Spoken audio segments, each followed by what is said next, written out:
ഇന്നത്തെ ക്ലാസ്സിൽ നമ്മൾ പറയാൻ വേണ്ടി ഉദ്ദേശിക്കുന്നത് കിങ്ഡം പഞ്ചയ് എന്ന് പറയുന്ന വിഭാഗത്തെ കുറിച്ചാണ്. അപ്പോൾ നമ്മൾ കിങ്ഡം 5 കിങ്ഡം ക്ലാസിഫിക്കേഷനിൽ പെട്ട കിങ്ഡം മൊനീറ, കിങ്ഡം പ്രൊട്ടിസ്റ്റ എന്നിവയെ കുറിച്ചൊക്കെ പറഞ്ഞു. അപ്പോൾ ഇനി കിങ്ഡം പഞ്ചയെ കുറിച്ചാണ് പറയാൻ പോകുന്നത്. കിങ്ഡം പഞ്ചയെ കുറിച്ചുള്ള ആകെ വിവരണം നമ്മൾ ഈ സ്ക്രീനിൽ കാണപ്പെടുന്ന ഇത്രയും കാര്യങ്ങൾ മാത്രമാണുള്ളത്. ആദ്യമായിട്ട് കിങ്ഡം പഞ്ചയെ കുറിച്ചുള്ള ഒരു ലഘു വിവരണമാണ് നമ്മൾ നൽകുന്നത്. അതിനുശേഷം ആ കിങ്ഡം പഞ്ചയുടെ 4 വിഭാഗങ്ങളെ കുറിച്ചും വിവരിക്കും. അപ്പൊ ആദ്യമായിട്ട് കിങ്ഡം പഞ്ചയെ കുറിച്ചുള്ള വിവരണം നമുക്ക് സൂം ചെയ്ത് നോക്കാം. അപ്പൊ കിങ്ഡം പഞ്ചയ് എന്ന് പറയുന്നതിനെ കുറിച്ച് നമുക്ക് ഏകദേശം 5 പോയിന്റുകൾ നമുക്ക് പഠിക്കാനുണ്ട്.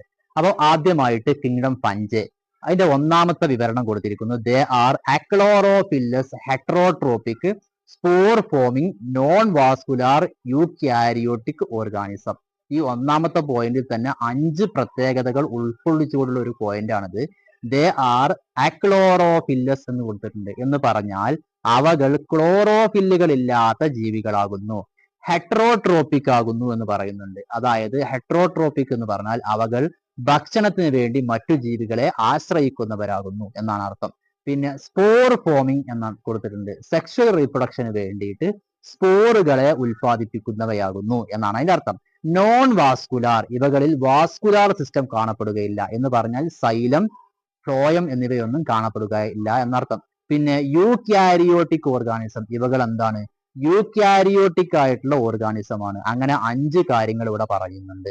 അക്ലോറോഫില്ലസ് ആണ്, ഹെട്രോട്രോപിക് ആണ്, സ്പോർ ഫോമിംഗ് ആണ്, നോൺ വാസ്കുലാർ ആണ്, യൂക്യാരിയോട്ടിക് ആണ് എന്നിങ്ങനെയുള്ള 5 കാര്യങ്ങൾ ആദ്യമായിട്ട് കിങ്ഡം പഞ്ചയെ കുറിച്ച് മനസ്സിലാക്കണം. ഇനി കിങ്ഡം പഞ്ചയുടെ സെൽവാളിനെ കുറിച്ചാണ് രണ്ടാമത്തെ പോയിന്റ് പറയുന്നത്. Cell wall is made up of chitin or fungal cellulose.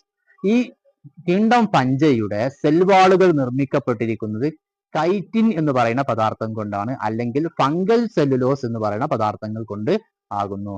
Okay, മൂന്നാമതായിട്ട് ഇതിനെ കുറിച്ച് പറയുന്ന point reserved food is glycogen. Kingdom പഞ്ചയിൽ ഫുഡുകൾ റിസർവ് ചെയ്യപ്പെട്ടിരിക്കുന്നത് ഗ്ലൈക്കോജൻ രൂപത്തിലാകുന്നു എന്നാണ്. നാലാമതായിട്ട് പറയുന്നത് മോഡ് ഓഫ് ന്യൂട്രീഷൻ ഈ സാപ്രോഫൈറ്റിക് ആണ് കൊടുത്തിട്ടുണ്ട്. അതായത് സാപ്രോഫൈറ്റിക് എന്ന് പറഞ്ഞാൽ ശവങ്ങളെ ഭക്ഷിക്കുക, അതായത് മറ്റു ജീവികളുടെ അവശിഷ്ടങ്ങളെ ഭക്ഷിക്കുക, അങ്ങനെ ജീവിക്കുന്ന ജീവിയാകുന്നു. അല്ലെങ്കിൽ അത് പാരസൈറ്റിക് ആയിരിക്കും. പാരസൈറ്റിക് എന്ന് പറഞ്ഞു കഴിഞ്ഞാൽ മറ്റു ജീവികളിൽ നിന്ന് നേരിട്ട് അവയുടെ ഭക്ഷണം വലിച്ചെടുത്ത് ജീവിക്കുന്ന ജീവികൾ. അല്ലെങ്കിൽ സിംബയോട്ടിക് അസോസിയേഷൻ വഴി ജീവിക്കുന്നവയും ഉണ്ട്. അതായത് സിംബയോട്ടിക് എന്ന് പറഞ്ഞാൽ മറ്റേതെങ്കിലും ഒരു ജീവിയുമായിട്ട് കൂടിച്ചേർന്ന് ജീവിക്കുക.